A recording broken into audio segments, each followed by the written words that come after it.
सब लोग बता होगा ये जमीन पे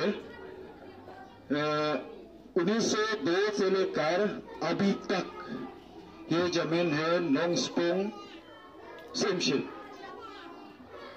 जो कोई भी काम करना है जब असम से डेवलपमेंट जो आएगा ना तो एनओसी कहाँ से लेते?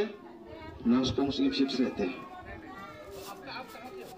मैं नोंगस्पोंग सिमशिप की तरफ से बात कर रहा हूँ। नोंगस्पोंग सिमशिप नोंगस्पोंग सिमशिप नोंगस्पोंग सिमशिप नहीं विलेज नहीं है नोंगस्पोंग सर ये नोंगस्पोंग सिमशिप एरिया है। ये नोंगस्पोंग सिमशिप एरिया नहीं